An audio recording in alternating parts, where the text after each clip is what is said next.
धन्यवाद संचालक महोदय जागेश्वर कैथल जी। यहाँ पर आज जिसके लिए हम एकत्र हुए हैं, हमारी आदरणीय स्वर्गीय फूलन देवी जी के चरणों को मैं नमन करती हूँ। मंच पर उपस्थित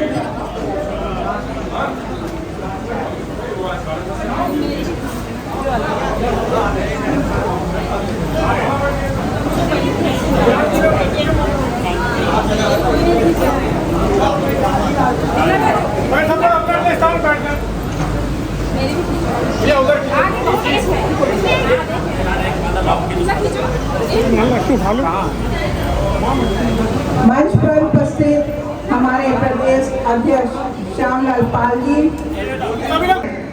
मैं इतिहास नहीं बताऊंगी, उनका सब जानते हैं, पर मैं ये कहूंगी कि जो फूलन देवी जी का जो साहस था, जो उनके अंदर हिम्मत थी, मैं चाहूंगी कि वो हिम्मत और साहस महिलाएं अपने अंदर लाएं, अपनी बच्चियों को जरूर पढ़ाएं और बच्चियों को ये बताएं कि हमें गलत के लिए लड़ना है, उसके आगे झुकना नहीं है। तभी हम कहेंगे कि हाँ, हमारे लिए फूलन देवी आदर्श नहीं है। मैं यहाँ पर अपने पूर्व मुख्यमंत्री अखिलेश यादव जी को बहुत बहुत धन्यवाद देना चाहूंगी कि जो उन्होंने जब मुख्यमंत्री बने थे 5 अप्रैल को उन्होंने निषाद दुर्गा जयंती घोषित की थी। कम से कम लोगों को ये जानकारी भी हुई कि निषाद बिरादरी भी कोई होती है, वो तो बिल्कुल लुप्त हो गई थी। अगर देखा जाए महाभारत और रामायण दोनों में हमारी बिरादरी का वर्णन है, लेकिन आज के दौर में वो लुप्त होती जा रही है। पर मैं उनको धन्यवाद देना चाहूंगी कि उनकी वजह से आज हम जीवित हैं। सब मैं यहाँ पर अपने स्वर्गीय नेताजी मुलायम सिंह जी को भी बहुत बहुत धन्यवाद नमन करना चाहूंगी चरणों को कि फूलन देवी जी को दीपक से उठा करके हिंदुस्तान की सर्वोच्च पंचायत तक पहुँचाया और उनका मान सम्मान बढ़ाया। मैं यहाँ पर उपस्थित हमारे श्यामलाल पाल जी हैं, जो हमारे प्रदेश अध्यक्ष हैं।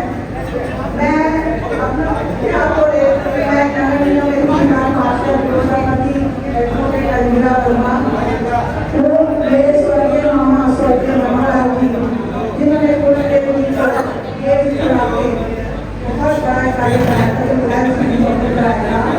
इस संविधान में तो और स्वीकार महिलाओं के लिए, इस संविधान में तो अम्बेडकर जी ने अपना ऐसा विकास किया कि हिंदुस्तान का दिया गया सभी को बराबरी का अम्बेडकर जी के ऐसे सहायता से महिलाओं के लिए और मैं जो हमारे प्रदेश अध्यक्ष है, मैं उनसे कहूँगी कि मैं आपको संविधान दे रही हूँ और उस संविधान के लिए आप जो बात उसको आप ग्रहण करें और महिलाओं के सशक्तिकरण की बात करें और महिलाओं के ऊपर जो अत्याचार है उसको मैं कहूँगी कि आप कम करें और महिलाओं की आदत बढ़ाएं। क्या मैं चाहती हूँ आप लोग से ध्यान दें।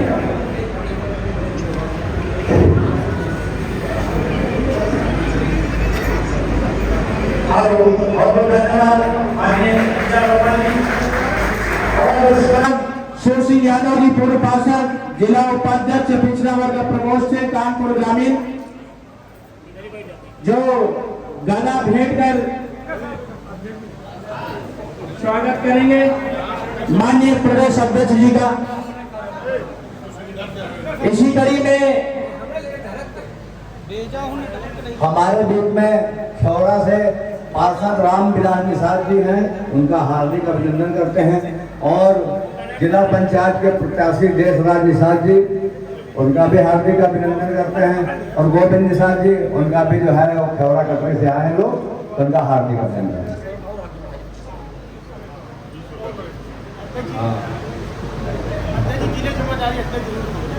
इसी कड़ी में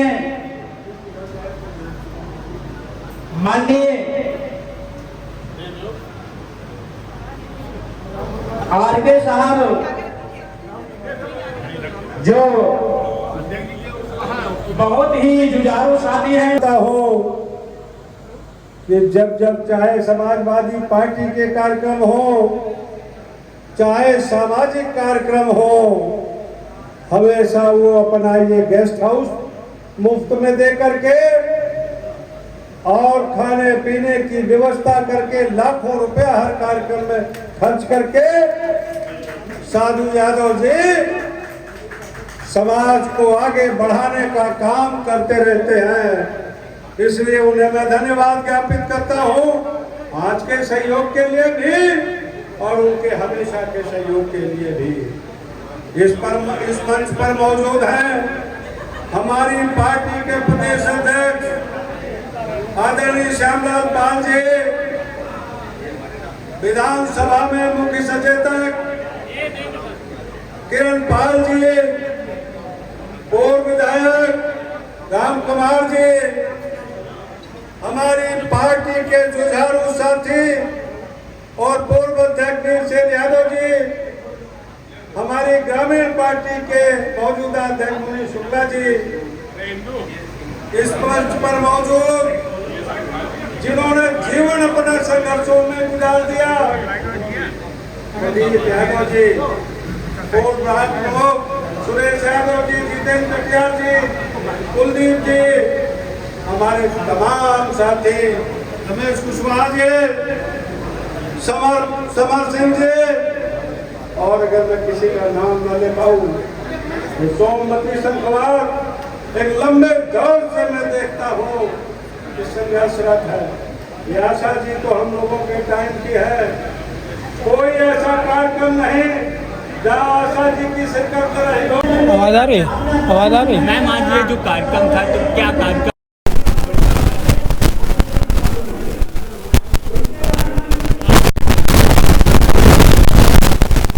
आज प्रोग्राम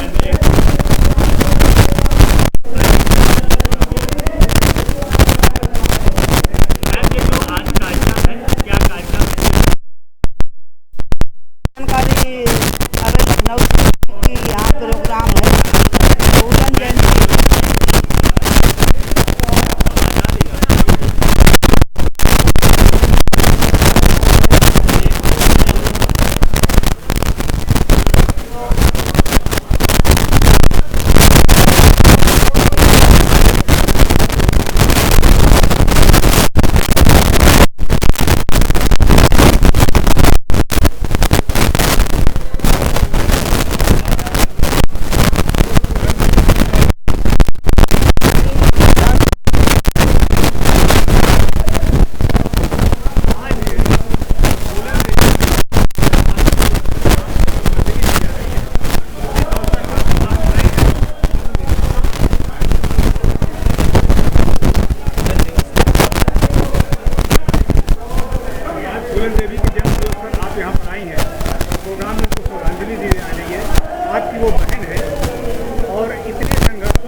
मैं कहना चाहूँगी कि बचपन से अत्याचार शोषण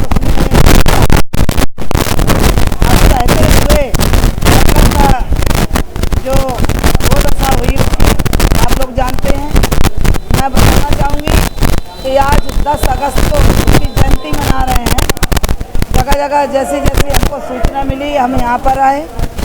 मैं कहूँगी कि ऐसी जो बेटी पैदा हुई है, ऐसी कोई बेटी अभी तक हिंदुस्तान में पैदा नहीं हुई है। कम उम्र में, कम समय में उसने अपना सब कुछ करके दिखाया। अपने लिए जीवत रहीं, तब वो सुरक्षित रहीं, और जब समाज के लिए सर पर कफन पैदा उसको दफन कर दिया। मैं तो ये कहूँगी हर सर समाज की माताएं बहनें फूलन की तरह चंडी बन करके फूलन के साथ जो हुआ ऐसी कोई हमारी माँ बहनों के साथ ना हो। मैं यही कहूँगी कि हमारी माताएं बहनें सर माताएं बहनों को साथ दें, और साथ उन माताएं बहनों का मैं फिर से कहूँगी कि अपना कायर बन के ना घूमें, अपना चंडी बन करके, काली बन करके अपना बदला लेने का काम करें। बस मैं यही कहूँगी।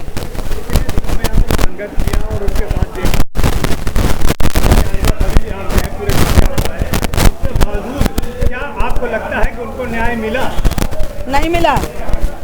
ना बचपन में न्याय मिला, ना वो जेल में रही 11 साल तब न्याय नहीं मिला, और हत्या हो गई अभी भी न्याय नहीं मिला। हम लोग रात दिन चलते हैं समाज में, समाज तरह तरह की फूलन की याद कर कर के बूढ़े बूढ़े लोग रोते हैं कि हमारी ऐसी बहन बेटी हमारी नहीं पैदा हो रही है जो हम लोगों का कोई देखभाल करे। ये जनता समाज, गरीब समाज ये अनाथ हो चुकी है और फूलन पिलाने याद कर कर के रोते हैं। मैं भी बहन के सपने अधूरे पूरे करने के लिए, बाढ़ हो चाहे आंधी हो चाहे तूफान हो, मैं जब से हत्या हुई है मैं रात और दिन चलने का काम करती हूँ।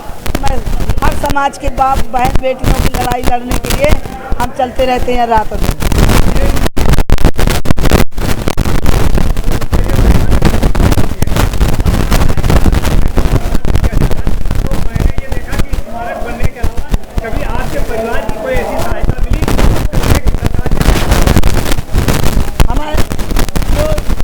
मिली थी, मैं बताना चाहती हूँ कि जंगल में थी, श्रीमती इंदिरा जी ने मदद करी, फिर अर्जुन सिंह साहब ने भिंड में हाजिर कराया, उसके बाद मुलायम सिंह बाबूजी ने बेटी बनाया, केस वापस लिए और उनको 3 बार चुनाव लड़ाया, 2 बार सांसद बनी मिर्ज़ापुर से।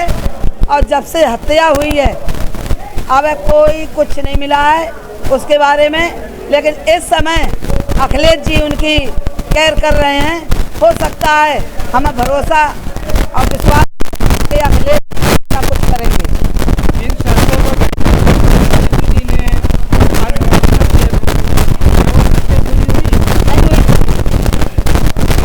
भाई का अकेले नौकरी मिली है बस, और कोई शर्त पूरी नहीं हुई है।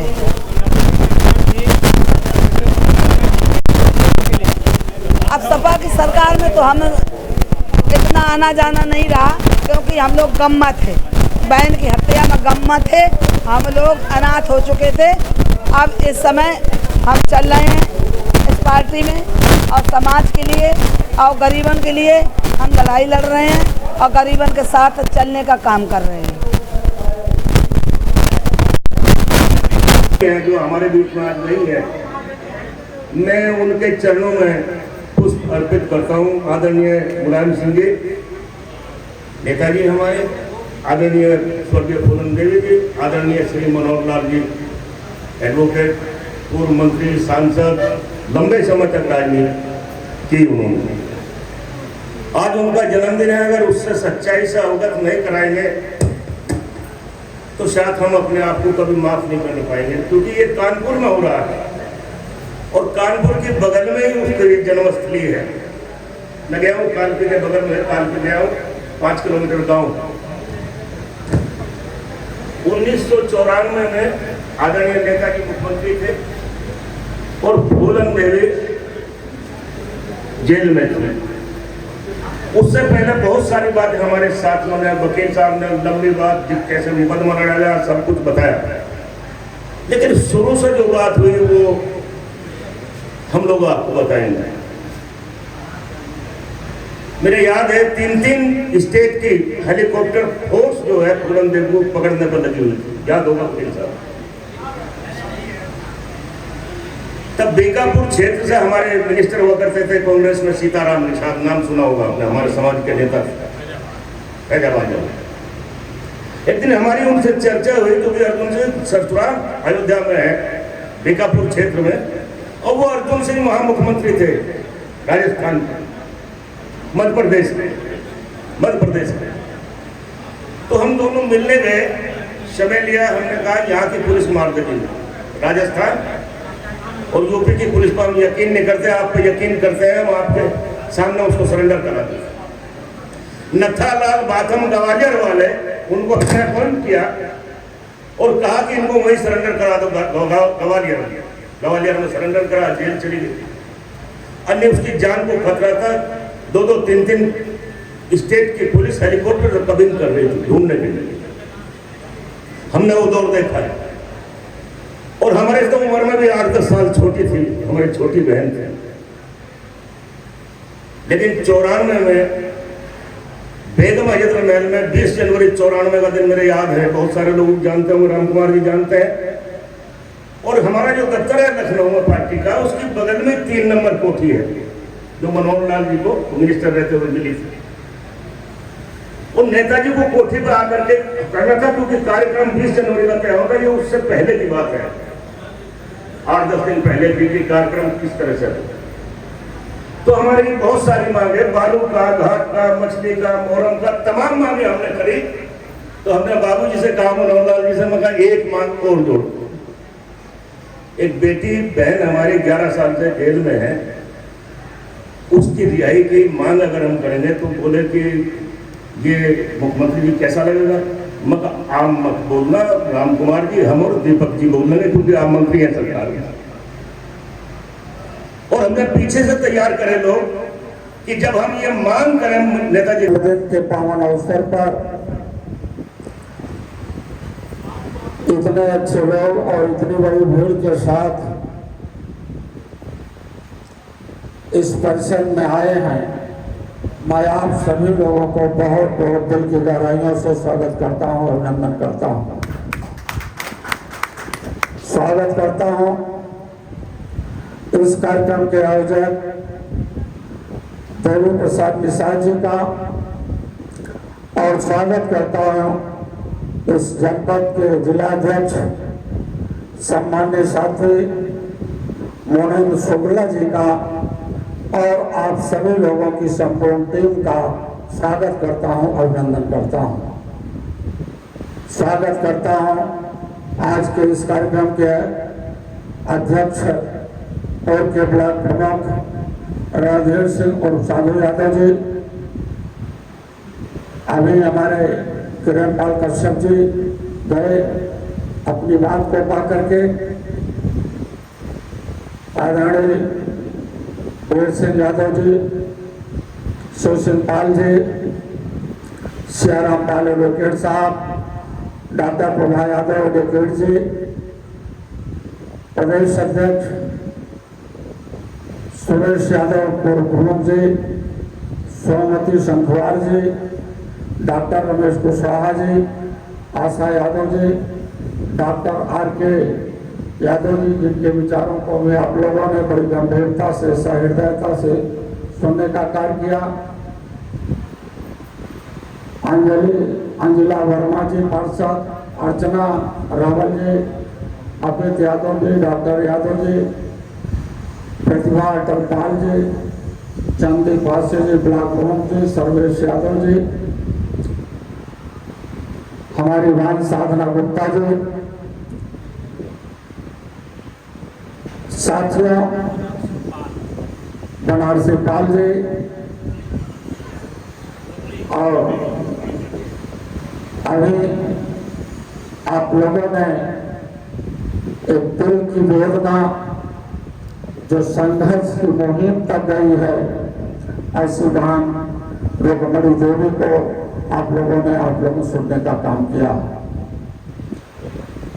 साथियों, मैं बहन फूलन देवी के श्रद्धा का सुमन अर्पित करते हुए आज पूरे उत्तर प्रदेश में बड़े ही सम्मान के साथ हर जनपद में समाजवादी पार्टी के बैनर के तले जिला अध्यक्ष की टीम बहुतायत पीडीए के फार्मूले के तहत बहुत से लोग एक जगह पर एकत्रित होकर के अपनी बहन फूलन देवी जी को याद कर रहे हैं।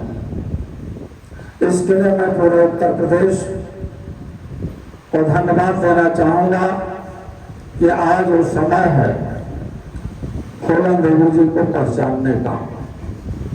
साथियों ने बहुत अच्छी अच्छी बातें कही हैं, और वास्तव में जो इस देश में लोगों के साथ अन्याय और जुर्म हुआ है, उस अन्याय और जुर्म के खिलाफ लड़ाई लड़ने की जरूरत है। और लड़ाई कैसी होगी, इसको संभलने की जरूरत है। हमारी लड़ाई जो समाजवाद की है और सामाजिक न्याय की लड़ाई है। और सामाजिक न्याय की लड़ाई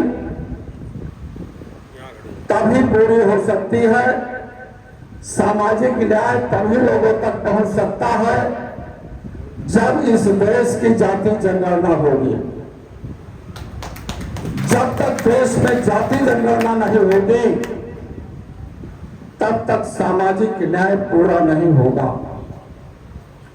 हमें बड़े दुख के साथ कहना पड़ रहा है, एक तरफ जहां हम लोग सामंतवादियों और पूंजीवादियों के खिलाफ नारा बुलंद कर रहे हैं, दूसरी तरफ हम अवश्य अपनी वीरांगना बहन फूलन देवी के प्रति नतमस्तक हैं।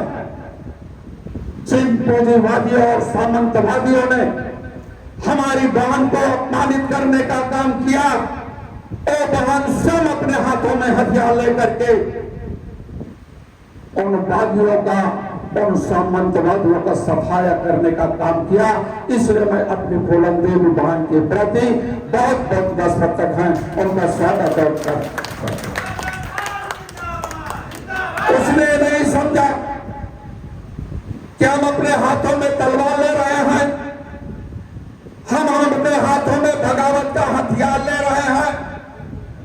कल हमारा क्या होगा, हमारे परिवार का क्या होगा, हमारे माता पिता का क्या होगा, हमारे भाई बहनों का क्या होगा, और हमारे उत्तर प्रदेश की जो तमाम बहनें हैं, जो कमजोर है, लाचार है, विवश है, उन बहनों के साथ क्या होगा। ताए से जुर्मियों को सबक सिखाने के लिए जब उनने हथियार उठाया और जुर्मियों का खात्मा किया तो सरकारों को जेल में डाल दिया। आखिर जेल में क्यों नहीं डाला? जो जुर्म उठाया बहन फूलन देवी के ऊपर, उन जुर्मियों को सरकार जेल में क्यों नहीं डाली? एक बड़ा सवाल है, और एक बड़ा सवाल आप लोगों से भी है जो इस कार्यक्रम में आए हुए हैं। एक बड़ा सवाल है, हमारे नेताओं ने, हमारे तमाम सामाजिक चिंतकों ने अपनी अपनी बात किया, और बात के तरीके पर बात यहां तक की आई कि इस धरती पर, उत्तर प्रदेश के पामानुसैफई धरती पर जन्म लेने वाले धरती पुत्र मुलायम सिंह यादव के कानों में जब इनके समाज के लोगों ने एक आवाज दिया तो आवाज गोलाबारी बन गया, और माननीय नेताजी धरती पुत्र मुलायम सिंह की एक आवाज से जेल का फाटक खुल गया। जब जेल का फाटक खुल गया, जेल का फाटक खुलने के बाद नेताजी ने यही नहीं कहा, और उसने कहा, बेटी फूलन देवी, तुमको देश की पार्लियामेंट की एक बड़ी आवाज बनाऊंगा। और उन्होंने मिर्जापुर की भदोही पार्लियामेंट से जिता करके दो बार जब पार्लियामेंट में भेजा, फिर भी इस देश के सामंतवादी हमारी बहन को बख्श न सके, उन पर गोलियों से गोलियों का वार पार्लियामेंट के बाहर कर दिया। आज हम तरस रहे हैं एक फूलन देवी के लिए। फूलन देवी की आवाज मणिपुर में क्यों नहीं गई? मणिपुर में हमारी बहन को नंगा नाच नचाया गया चौराहे पर। क्यों भारतीय जनता पार्टी के लोगों के कान में क्यों नहीं रहेगा? ना मुख्यमंत्री में रहेगा, ना प्रधानमंत्री में रहेगा। इनकी आवाजें बंद क्यों रही? इनकी आवाजें उस हाथरस में वाल्मीकि समाज की बेटी के साथ जो रात में पेट्रोल जला करके डाल करके जला दिया गया, उनके ऊपर मुकदमे क्यों नहीं हुए? उन्नाव में सेंगर साहब विधायक के पास मुकदमे क्यों नहीं हुए? आप चले जाओ तमाम उन इलाकों में जहां पर हमारी 2.5 साल बेटियों के साथ जुर्म और अत्याचार, गाजीपुर में चले जाओ आज 10 दिन के पहले। आप चले जाओ अलीगढ़ में जहां पर दलित समाज की बहनों के साथ जुर्म और अत्याचार हुआ है।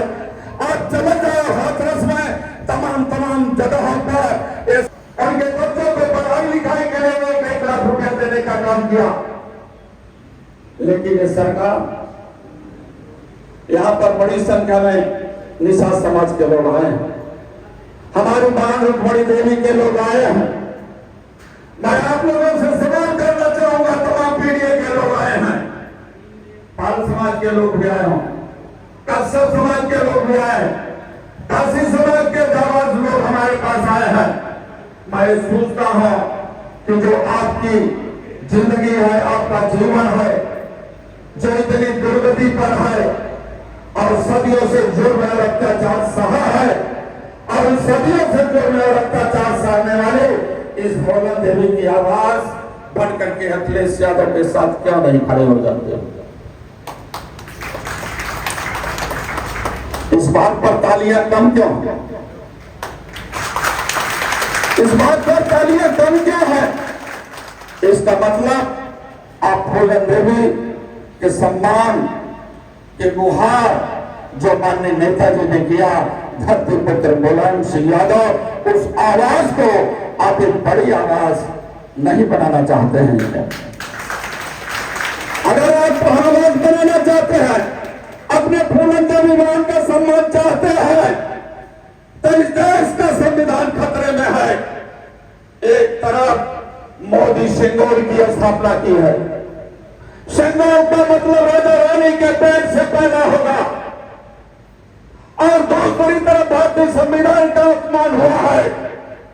भारतीय संविधान को बर्बाद करने का काम, तबाह करने का काम और उसे वेंटिलेटर पर ले जाने का काम जो आज अंतिम सांस से चला रहा था 2024 के चुनाव के पहले, लोकसभा के पहले,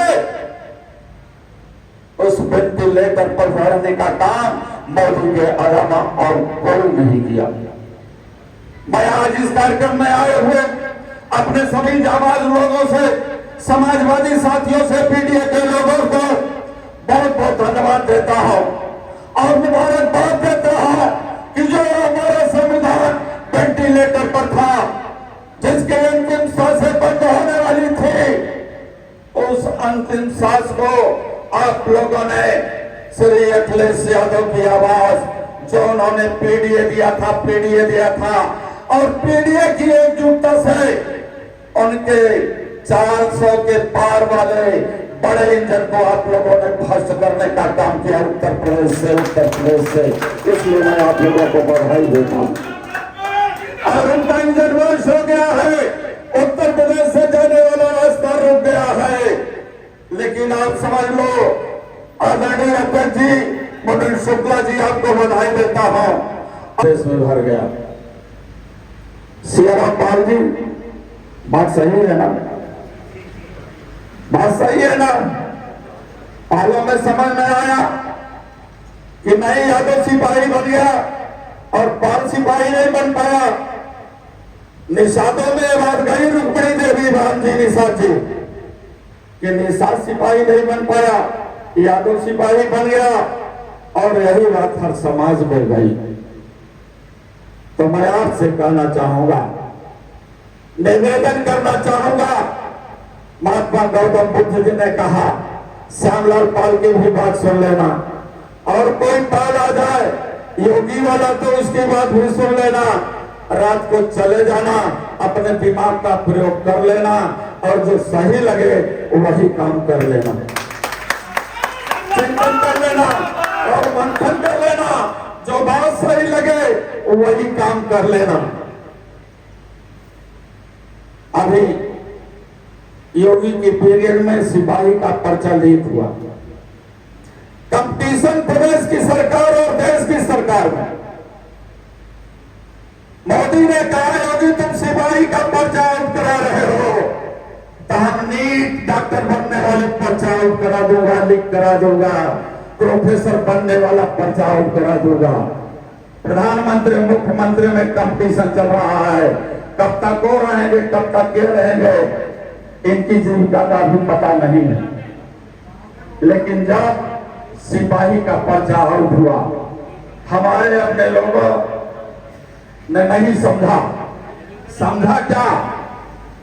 4 अंधे थे बेचारे, एक गांव में रहते थे, बड़ी अच्छी दोस्ती थी, एक जगह बैठ गए और वहां पर आरएसएस का परिवार था, और आरएसएस के लोगों ने एक अंधे से कहा कि बताओ तुमने हाथी देखा है? तो अंधा आदमी हाथी कहां से देख लेगा? एक पाले वाले अंधे को पकड़ा और ले जाकर के हाथी के कान को पकड़ा दिया, कान को पकड़ा करके एक जगह बैठा दिया। दूसरे वाले अंधे को ले जाकर के सूंड को पकड़ा दिया, तीसरे वाले अंधे को ले जाकर के उसकी पूंछ को पकड़ा दिया, चौथे वाले अंधे को उसके पेट को पकड़ा दिया। फिर वह आदमी आरएसएस वाला पूछा कि बताओ हाथी कैसी थी, तो पहले वाला अंधा कहा अरे हाथी तो सूप जैसा था, जैसे सूप का स्वरूप होता है। दूसरे वाले व्यक्ति से जब पूछा कि हाथी कैसा था, तो दूसरा वाला बताया खूंटा जैसा था, उसका स्वरूप था ना। और तीसरे वाले से जब पूछा कि बताओ हाथी का क्या रूप रंग था, उसने बताया झाड़ू जैसा था। और जब चौथे वाले से पूछा कि कैसा थी, कैसी थी हाथी, तो उसने बताया हौदा जैसा था। तो ऐसे न तो हमारी बिरादरी कान को पकड़ करके टटोला, न निषाद बिरादरी समझी, न मौर्य बिरादरी समझी, उसी में दलित बिरादरी भी नहीं समझी। लेकिन साथियों 2024 के लिए मैं धन्यवाद देना चाहूंगा कि दलितों ने भी दिल खोल करके वोट दिया, दिल खोल करके वोट दिया है। और पिछड़े समाज के लोगों ने भी हल्ला बोल करके दिल से वोट देने का काम किया और इतने वोट दे दिया कि कहीं कहीं दुर्भाग्य से बेईमानी कर ली गई है। रुपया पैसा इतना बांट दिया गया, नहीं तो हमारी 10 सीटें और हो जाती, 37 की 47। और हम लोग भी कौन 47 बनता है बंदूक वाली, एक 47, तो हमारी पार्लियामेंट एक 47 हो जाती है। तो जब पार्लियामेंट 147 हो जाती तो क्या होता, मोदी में हिम्मत नहीं थी कि हमारी आवाज को दबा दे। आज भी उस आवाज को दबा देना सक्षम है। मैं तो फतेहपुर, मैं आदरणीय नरेंद्र उत्तम पटेल जी को फतेहपुर जनपद के लोगों ने भारी वोट दे करके जिताने का काम किया, वहां के लोगों को बधाई दिया और सबसे ज्यादा तो बधाई वहां दिया फैजाबाद के लोगों को, जहां इन्होंने भगवान श्री राम को बसाया। इन्होंने एक आवाज दिया, हम भगवान श्री राम को लाए हैं। तो भगवान श्री राम को लाए हैं तो प्रधानमंत्री बना देना मोदी को, ये संदेश जब दिए तो भगवान श्री राम अपने उसी फैजाबाद से पूरे फैजाबाद मंडल के लोगों को ललकारा। आपके बीच में भगवान श्री राम आएंगे, ललकारेंगे। जो कहीं न कहीं से कुछ मिस्टेक हुआ है, 2027 में मिस्टेक न होने पावे, यहां भी ललकारा जाएगा। तो फैजाबाद के मंडल के लोगों को जब ललकारा और कहा कि ये जो भगवान राम को लाने की बात कर रहे हैं, ये नकली लोग हैं, ये छलावे वाले लोग हैं, नफरत पैदा करने वाले लोग हैं।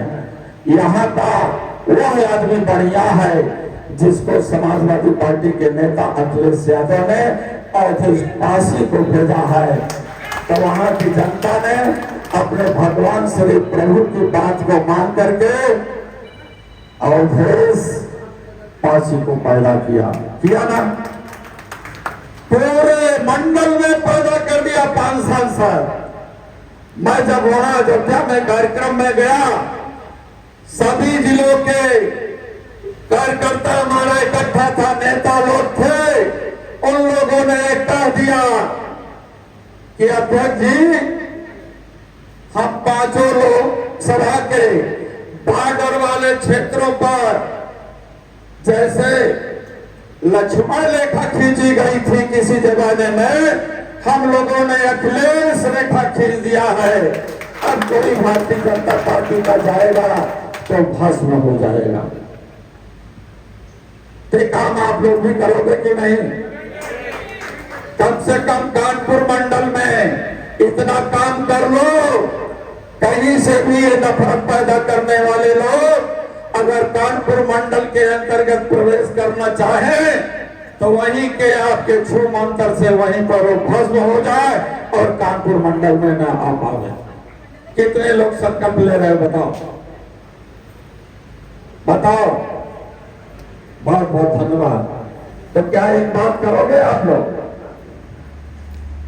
यहां से उठने के बाद क्या अपनी बहन फूलन देवी के लिए अपने घरों में एक दीप उजाला दीपक जलाओगे?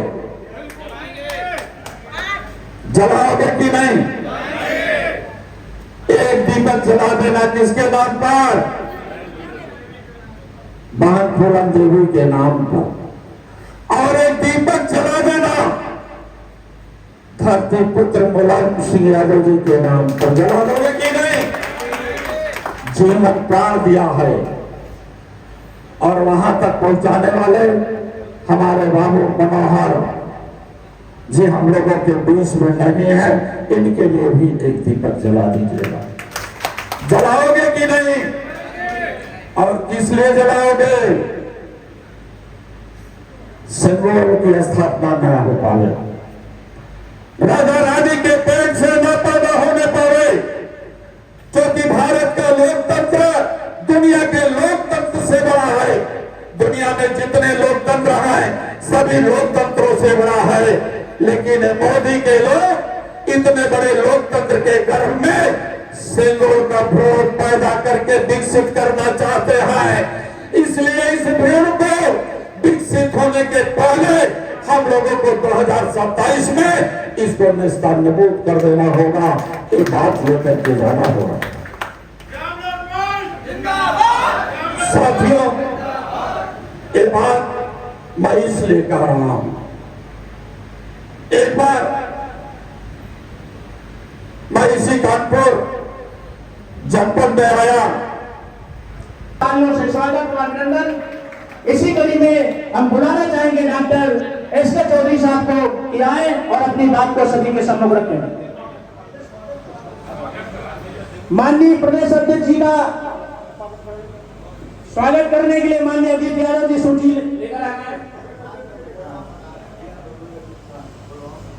माननीय डॉक्टर एस के चौधरी साहब आ जाएं और अपनी बात को सभी के सम्मुख रखें।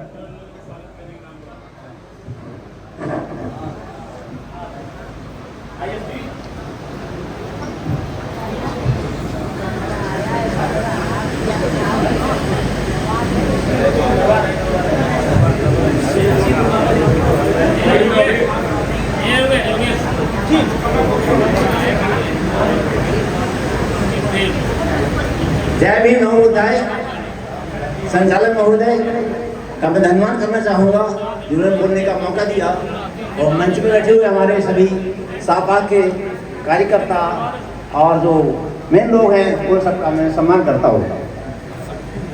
फूलन देवी की जयंती पर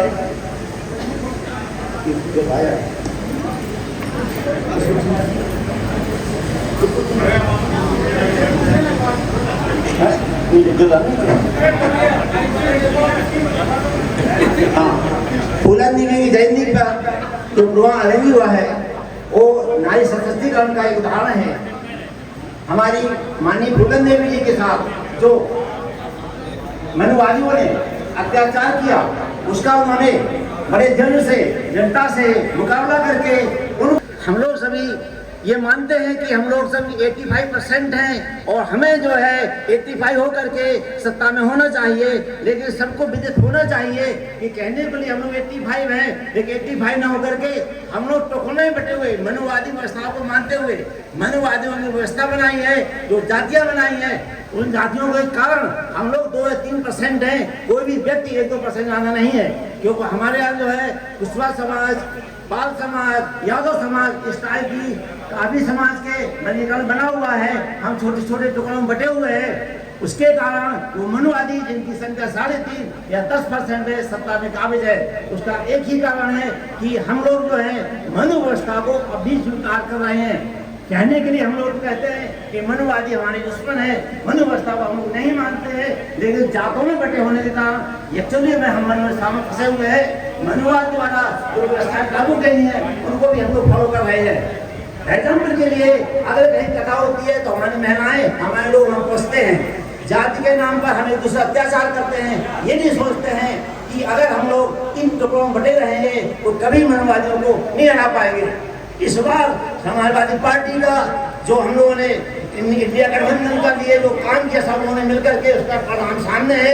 अगर इस तरह मिलजुल करके हम लोग किसी भी चुनाव में सारे बहुजन इकट्ठा होकर के सिर्फ अपने समाज के लिए काम करेंगे तो निश्चित सफलता मिलेगी। आने वाला समय, इस समय तो हमने संविधान को बचा लिया और हमारे लोग संसद में पहुंच गए। और इस समय जो संसद में वातावरण है बहुत अच्छा है, रूप है हमारे सांसद बोलने की और काफी सांसद है जो मुखर होकर के भाषण दे रहे हैं, बता रहे हैं कि हमारे समाज में किस तरह से अत्याचार किया जा रहा है। अगर ये लोग अभी तक इस तरह का वातावरण संसद में कभी दिखाई नहीं दिया, न सुनाई दिया, और जो चंद्रशेखर आजाद ने वहाँ पर जो पूरा विवरण अखिलेश जी ने जो पूरा विवरण और राहुल जी ने जो समाज का दृश्य वहाँ पर प्रस्तुत किया है वो सब रिकॉर्डिंग में जाता है। जब रिकॉर्डिंग में ये चीज आती है तो उसका प्रचार भी किया जाता है। इसीलिए वातावरण समाजवादियों ने इंडिया गठबंधन में अखिलेश जी के साथ उन्होंने मिलकर के घर घर जाकर के पूरे 1 महीने तक गाँव में घर घर जाकर के हर एक को बताया। तो हमने ये जाना कि हमारे गांव में जिसको हम अनपढ़ समझते हैं वो कुछ नहीं आता, उनसे बात करने के बाद पता लगा कि सभी लोगों को सब कुछ पता है। वो इंतजार कर रहे हैं किसी ऐसे व्यक्ति का जो व्यक्ति ईमानदार हो, समझदार हो, समाज का दर्शन कर सके, उसका इंतजार कर रहे हैं। ये कहते हैं ऐसा व्यक्ति मिले इसके पीछे चल करके बाबा साहब के सम्मान को हम लोग लागू करा सके और विषमता जो जातीय बता हुआ समाज एक हो सके। इसलिए हमारे नेताओं ने गुजारिश है कि वो लोग हमारे गाँव में सब लोग 80% है जिनके पास सब कुछ है वो सब कुछ आके इकट्ठा करके अगले 27 चुनाव में सरकार को बनाने के लिए हम लोग काम करना होगा, काम करना होगा और एक को ये बताना होगा कि हमारे लोग के साथ हैं। अगर हमारी सरकार होगी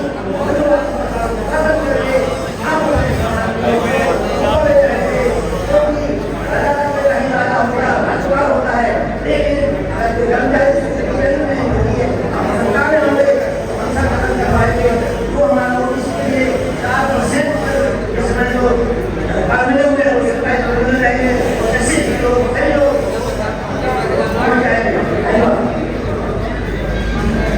लाओ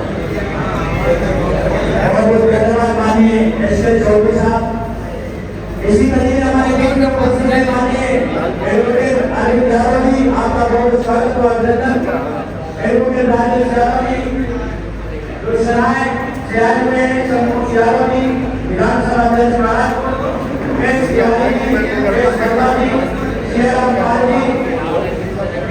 यादव जी हमारे बीच में उपस्थित है। स्वागत और अभिनंदन है। इसी तरीके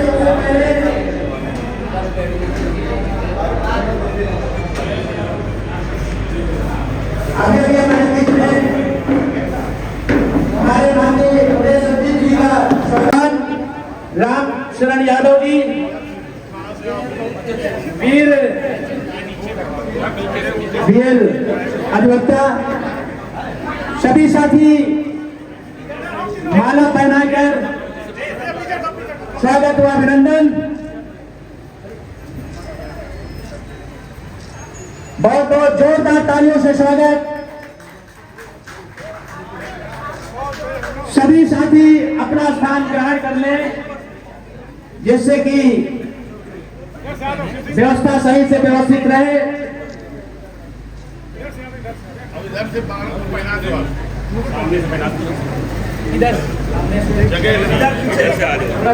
साइड दे दीजिए थोड़ा सा, दूसरे साथियों को साइड दे दे। जो भी साथी मोमेंटम भेद करना चाहते हैं वो सामने जो सीढ़ियां हैं वहां से जाकर करें और व्यवस्था को सही से व्यवस्थापित करके रखें। सभी साथी साइड हो जाए और बाकी साथी किनारे हट जाएं। जो साथी खड़े हैं कृपया करके अपना स्थान ग्रहण कर ले। एक-एक करके स्वागत कर लीजिए, अन्य लोग भी उनको मौका दे दीजिए। जो साथी मेमोरेंडम भेंट करना चाहते हैं एक एक करके आ जाएं। आप व्यवस्था को गड़बड़ ना करें, व्यवस्था को। जो साथी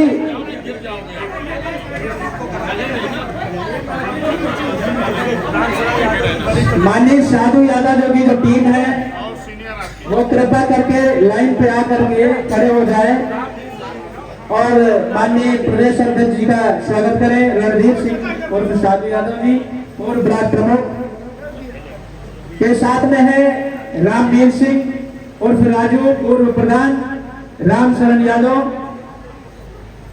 बीएल वरिष्ठ अधिवक्ता,